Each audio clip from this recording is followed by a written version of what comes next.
So hello, good morning everyone. तो चलिए शुरू करते हैं आज की क्लास, ठीक है। जैसा कि मैंने कहा था लास्ट क्लास में, तो आज हम मैपिंग का एक सेक्शन करेंगे, major grasslands of the world, ठीक है। तो ये वाला एक सेक्शन अब हम डेली मैपिंग का एक टॉपिक लेके उसको कवर करेंगे, जिससे आपका स्टैटिक पोर्शन मजबूत हो जाए, ठीक है। तो चलो, क्वेश्चन नंबर 1, हाल ही में विश्व मलेरिया दिवस कब मनाया गया? तो अभी हाल ही में विश्व मलेरिया दिवस मनाया गया, बताओ। मलेरिया दिवस पता होगा आपको वैसे कब मनाया जाता है। मैंने पहले भी करा चुका है ये वाला क्वेश्चन, बट अभी कल कल ही मनाया गया ये दिवस, तो इसलिए ये क्वेश्चन बना हुआ है यहाँ, ठीक है। तो विश्व मलेरिया दिवस कब मनाया गया? सबको पता होगा, 25 अप्रैल को मनाया जाता है, ठीक है। तो और ये कब से मनाया जाता है, ये इंपॉर्टेंट है इसके लिए। 2007 से WHO द्वारा मनाया जाने लगा इस, ठीक है। WHO की ये पहल है, तो 2007 से मनाया जा रहा है, तो ये आपको याद रखना है। और इसका उद्देश्य क्या होता है? मलेरिया उन्मूलन के लिए, ठीक है। तो मलेरिया उन्मूलन और जागरूकता बढ़ाने के लिए यह दिवस मनाया जाता है, ठीक है। तो ये बातें आपको याद रखनी है। और मेन बात क्या है, 2024 में इसकी थीम क्या है? थीम लिख लो आप, ठीक है। थीम आप लिख लो, अपने नोट्स पे लिख लो, ये थीम बहुत ज़्यादा इंपॉर्टेंट है। तो मैं इंग्लिश से लिख रहा हूँ, अभी हिंदी बता दूंगा इसकी, ठीक है। तो एसिलरेटिंग एसिलरेटिंग द फाइट, मैं भी बाद में इसकी हिंदी बता दूंगा, तो आप लिख लेना, ठीक है। एसिलरेटिंग द फाइट अगेंस्ट, किसके अगेंस्ट लड़ रहे हैं हम? अगेंस्ट मलेरिया, ठीक है। तो accelerating the fight against malaria for a more, हाँ अभी लिखते जाओ, ये सारा थीम में ही है, for a more equitable world, ठीक है। तो ये इसकी थीम हो गई, accelerating the fight against malaria for a more equitable world.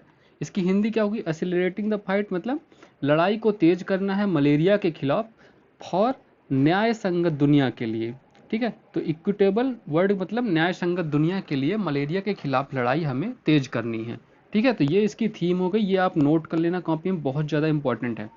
25 अप्रैल को मनाया जाता है, 2007 से WHO द्वारा स्टार्ट किया गया था, ये भी याद रखना है। अच्छा, मलेरिया का वाहक कौन है? मलेरिया परजीवी के कारण होता है, ये पता होगा आपको, या नहीं पता तो आप लिख लो। परजीवी के कारण होता है, परजीवी का नाम क्या है? प्लाज्मोडियम, ठीक है। तो प्लाज्मोडियम परजीवी के कारण होता है, और इसका वाहक कौन है? मादा एनाफ्लीज मच्छर, ठीक है। तो मादा एनोफ्लीज मच्छर इसका वाहक है। तो ये दोनों पॉइंट भी आपको याद रखना है, मादा एनाफ्लीज मच्छर के काटने से होता है।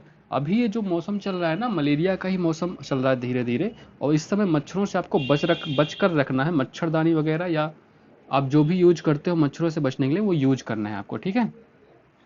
तो इतनी बातें याद रखना है आपको। Option number D correct answer हो जाएगा। 25 अप्रैल को मलेरिया दिवस मनाया जाता है, ठीक है।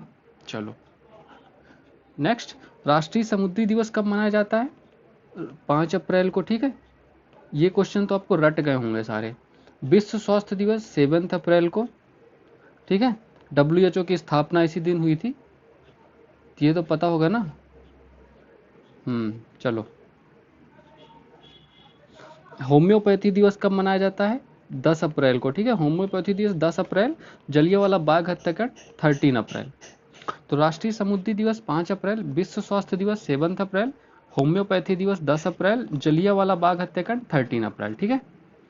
हीमोफीलिया दिवस कब मनाया जाता है?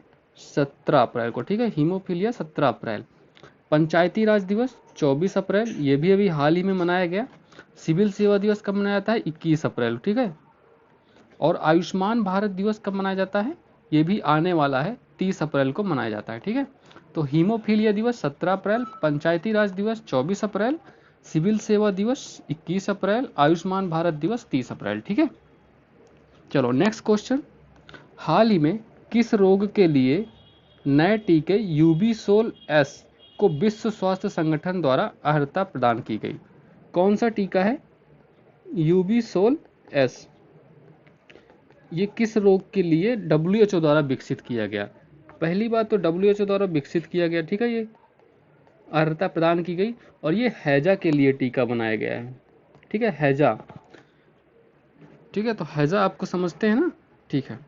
चलो और क्या है ये, ऐसा हैजा के लिए तीसरा टीका है। पहले दो कौन से, उनका भी नाम लिख लो। पहले दो यूबीसोल नाम से एक टीका आ चुका है इसका, और दूसरा यूबीसोल प्लस नाम से, और ये तीसरा है यूबीसोल एस। ठीक है, तो ये दो टीके पहले भी आ चुके हैं, तो इनको भी आपको याद रखना है। ठीक है, WHO के बारे में बताओ, इसकी स्थापना कब हुई? 7 अप्रैल को स्थापना हुई 1948 में। ठीक है, इसका हेडक्वार्टर कहाँ है? जिनेवा में। ये बातें आपको याद रखनी, ये इंपॉर्टेंट है। और इसके हेड कौन है? डॉक्टर टेड्रोस इसके हेड हैं। ठीक है, तो ये 3 बातों WHO के बारे में याद रखना है। और 7 अप्रैल को विश्व स्वास्थ्य दिवस मनाया जाता है, ये तो आपको पता ही है। ठीक है, अच्छा, हैजा वैसे जल जनित रोग है, मतलब जल की अशुद्धियों के कारण होता है, तो ये बात भी याद रखना है, जल जनित रोग है। ठीक है, किसके कारण होता है? नाम लिख लो, ये नाम आपने शायद सुना हो या ना सुना हो। विब्रियो कॉलेरी बैक्टीरियम के कारण होता है। ठीक है, तो ये आपको याद रखना है, विब्रियो कॉलेरी बैक्टीरियम के कारण ये होता है हैजा रोग। ठीक है, और लक्षण क्या है इसके हैजा के? दस्त आना, उल्टी होना। ठीक है, ये सब दस्त और उल्टी होना, ये सब हैजा के लक्षण हैं। ठीक है, इतने बातें आपको याद रखना है। तो option number A correct answer होगा, यूबीसोल एस हैजा के लिए टीका है। ठीक है, चलो, विटामिन ए, इन सब के रासायनिक नाम लिखने हैं। ठीक है, रासायनिक नाम लिखो। चलो कमेंट करो जिसको जिसका जिसका पता है, और जिसको नहीं पता तो वो अपने नोट्स पे नोट कर ले अच्छे से। ये बहुत ज़्यादा इंपॉर्टेंट है, बहुत एग्जाम में पूछा जाता है। ठीक है, मैंने सारी इंपॉर्टेंट विटामिन का नाम यहाँ रख रखा है। तो विटामिन ए, रेटिनॉल सबको पता होगा, पता है या नहीं आप नोट कर लो इनको और रिवीजन करो। Retinol, vitamin B1 thiamine. ठीक है, तो vitamin B1 thiamine, vitamin B2 का क्या नाम है? राइबोफ्लेविन। ठीक है, राइबोफ्लेविन। विटामिन B7 का क्या नाम है? बायोटिन। ठीक है, तो विटामिन ए, रेटिनॉल बहुत ज़्यादा इंपॉर्टेंट है, और विटामिन B1 भी बहुत ज़्यादा इंपॉर्टेंट है। ठीक है, ये ऊपर के तीनों इंपॉर्टेंट है, B2 भी, राइबोफ्लेविन इंपॉर्टेंट है, B7 बायोटिन। ठीक है, चलो नेक्स्ट, B9 का क्या है? Folic acid. ठीक है, vitamin B9 folic acid. Vitamin B12 cyanocobalamin. ठीक है, इसका होता है साइनोकोबाल्मिन, या कोबाल्मिन भी कह सकते हैं। विटामिन सी का एस्कॉर्बिक एसिड होता है। ठीक है, विटामिन सी का एस्कॉर्बिक एसिड। विटामिन डी का क्या होता है? कैल्सीफेरॉल। ठीक है, ये इंपॉर्टेंट है, विटामिन सी और डी और ई दो तीनों इंपॉर्टेंट हैं। तो calciferol, vitamin D. Vitamin E का टोकोफेरॉल। ठीक है, तो विटामिन ई टोकोफेरॉल। ये vitamin C ascorbic acid, vitamin D calciferol, vitamin E tocopherol, ये तीनों इंपॉर्टेंट है ज़्यादा। ठीक है, चलो नेक्स्ट क्वेश्चन करते हैं। क्वेश्चन नंबर 3, हाल ही में ईरान के विरुद्ध GPS स्पूफिंग तकनीक का प्रयोग किसने किया? अभी ये GPS स्पूफिंग तकनीक क्या है, इसके बारे में बताओ। GPS स्पूफिंग तकनीक, इसके बारे में बताओ, किसी को पता है? पहले तो GPS का फुल फॉर्म बताओ। GPS का फुल फॉर्म क्या होता है? ग्लोबल, बताओ कमेंट करो, ग्लोबल पोजीशनिंग सिस्टम। ठीक है, तो ग्लोबल पोजीशनिंग सिस्टम इसका फुल फॉर्म होता है। GPS का फुल फॉर्म पता है? ग्लोबल पोजीशनिंग सिस्टम इसका फुल फॉर्म होता है। तो अभी क्या हुआ है, ईरान के विरुद्ध GPS स्पूफिंग तकनीक का प्रयोग किसने किया? तो ये तो आपको पता होगा, इजराइल और ईरान के बीच अभी कॉन्फ्लिक्ट चल रहा है, तो इजराइल ने ये तकनीक का यूज किया है। इसका क्यों किया है? ईरान के हमले से बचने के लिए, ईरानी हमले से बचने के लिए इसने, इजराइल ने GPS स्पूफिंग तकनीक का प्रयोग किया। इसमें क्या होता है, इसमें GPS सिग्नल में हेर फेर किया जाता है। ठीक है, GPS सिग्नल जो होते हैं इसमें हेर फेर कर जाता है, मतलब जो कोई वस्तु कहीं स्थित है उसका लोकेशन गलत बता दो, मतलब उसकी लोकेशन गलत बताएगा, तो हेर फेर इसी को कहते हैं, जिससे हमले के लिए ये गुमराह हो जाए। ठीक है, इसलिए GPS स्पूफिंग का प्रयोग किया गया इजराइल द्वारा। तो ईरानी मिसाइल हमले जो हुए रहे थे ना, उसके बचने के लिए इजराइल ने ये काम किया। बहुत होशियार है इजराइल इस काम में। ठीक है। चलो, शादियों का सीजन चल रहा है तो शायद बैकग्राउंड वॉइस आ रही हो आपको, बट उसको इग्नोर करना है आपको, पढ़ने में ध्यान लगाओ, आपकी शादी तभी होगी, ठीक है। चलो, अच्छा ये एक बात और बताओ, ये जीपीएस स्पूफिंग पहले कभी हुआ है? 1999 में हुआ है। कारगिल का जब युद्ध चल रहा था, कारगिल का युद्ध चल रहा था, आप सुन लो, इसको लिखना नहीं है। पाकिस्तान के जब पाक के लोग कारगिल तक पहुंच गए तो हमने क्या किया, यूएसए से कहा भैया हमें उनकी लोकेशन दे दो, जीपीएस डाटा अवेलेबल करा दो, बस यूएसए ने सीधे मना कर दिया, ठीक है। तो ये हुआ था 1999 कारगिल में, पाकिस्तान का साथ दे रहा था इतना अमेरिका, ठीक है। तो ये घटना पहले भी हो चुकी है एक बार, ठीक है। तो चलो, इसमें option number D correct answer होगा, ये मार्क कर लो। अच्छा, इजराइल की राजधानी क्या है? जेरूसलेम, जेरूसलेम ही है ना। तो इजराइल की राजधानी जेरूसलेम, और मुद्रा क्या है इसकी? शेकेल मुद्रा है, ठीक है, मुद्रा शेकेल हो गया। ईरान की राजधानी क्या है? ईरान की राजधानी तेहरान है, और मुद्रा क्या है इसकी? रियाल, ठीक है, रियाल मुद्रा है, ये भी याद रखना है इन दोनों के बारे में, ठीक है। चलो next, navigation system of these countries, इनके नेविगेशन सिस्टम के नाम बताने हैं आपको। तो अमेरिका का तो पता ही है, जीपीएस कहते हैं नेविगेशन सिस्टम को। रसिया का नेविगेशन सिस्टम क्या है? ग्लोनास, ठीक है, रसिया का नेविगेशन सिस्टम ग्लोनास है। यूरोपियन यूनियन का नेविगेशन सिस्टम गैलीलियो, ठीक है। यूरोपियन यूनियन का नेविगेशन सिस्टम क्या कहते हैं? गैलीलियो। चाइना के नेविगेशन सिस्टम को बेडोग, ठीक है, ये स्पेलिंग है, आप इसको नोट कर लेना। इंडिया का भी लेटेस्ट नेविगेशन सिस्टम क्या है? नाविक, ठीक है, इंडिया का नाविक है। जापान का QZSS, ठीक है। तो ये कुछ नेविगेशन सिस्टम के नाम है, इतने ही नेविगेशन सिस्टम हैं अभी तक, ठीक है, वर्ल्ड में। अमेरिका का जीपीएस है, रशिया का ग्लोनास है, यूरोपियन यूनियन का गैलीलियो है, चाइना का बेडू है, इंडिया का नाविक है, जापान का QZSS है, ठीक है। ये नाम आपको याद रखने हैं, ये क्वेश्चन आ सकता है डायरेक्टली, ठीक है, क्योंकि अभी जीपीएस सिस्टम वाला क्वेश्चन चल रहा है, ठीक है। देखो, ये इंडिया का जो नाविक है, इसके बारे में जानते हैं कुछ तथ्य। इसका निर्माण किसने किया था? इसरो ने इसका निर्माण किया, ठीक है। 8 उपग्रह हैं इसमें, 7 सक्रिय हैं, ठीक है, 3 भू स्थिर कक्षाओं में और 4 भू समकालिक कक्षाओं में, ठीक है। यह पहले भारतीय क्षेत्रीय नेविगेशन सैटेलाइट सिस्टम IRNSS के नाम से भी जाना जाता था, ठीक है। नाविक को अंतर्राष्ट्रीय समुद्री संगठन द्वारा 2020 में हिंद महासागर क्षेत्र में संचालन के लिए world wide radio navigation system के एक भाग के रूप में मान्यता दी गई, ठीक है। ये कुछ चीज़ें हैं, आपको इनको बस याद रखना है, थोड़ा आपको जानकारी हो जाए बस, हो गया, ज़्यादा कुछ नहीं पूछेगा, ठीक है। चलो ठीक है, तो ये नाविक इसरो द्वारा बनाया गया, और 7 सक्रिय इसमें उपग्रह की संख्या है, ये भी याद रखना है, ठीक है। ये 5 हो गए, और ये 6, एक ये 7, ठीक है। चलो, अच्छा, ये क्वेश्चन आया था यूपीएससी सिविल सेवा परीक्षा में 2023 का, प्रीलिम्स का क्वेश्चन है, ठीक है। निम्नलिखित देशों में से किस एक के पास अपनी उपग्रह मार्ग निर्देशन या नेविगेशन प्रणाली है? ऑस्ट्रेलिया के पास बिल्कुल नहीं है, कनाडा के पास भी नहीं, इजराइल के पास भी नहीं, जापान के पास है। कौन सी है? QZSS, मैंने अभी अभी पढ़ाया। तो जापान नंबर डी इसका करेक्ट आंसर हो जाएगा, ठीक है। तो डायरेक्ट देखो क्वेश्चन आ रहा है, इस साल भी संभावना है, क्योंकि इस बार भी यूज हुआ है इसका जीपीएस का, ठीक है। चलो, क्वेश्चन नंबर 4, हाल ही में नासा में dragon fly rotor craft mission कहाँ लॉन्च करने की घोषणा की है? ठीक है, कौन सा मिशन है? पहले उस मिशन का नाम लिखो, ड्रैगन फ्लाई रोटर क्राफ्ट, बड़े भयंकर भयंकर नाम है, ठीक है। तो dragon fly rotor craft mission है। पहली बात तो ये किसका मिशन है? नासा का मिशन है, ठीक है, नासा का मिशन है, ये तो आपको पता है। और इसकी आकृति क्या होगी? आकृति ड्रैगन फ्लाई के आकार की होगी, ठीक है, ड्रैगन फ्लाई। ये दोनों बात तो क्वेश्चन पे ही लिखी है आपकी, ठीक है। और ये कहाँ के लिए लॉन्च किया गया था? टाइटन, टाइटन शनि का चंद्रमा है, ठीक है, टाइटन शनि का चंद्रमा है, ये याद रखना है। इस टाइटन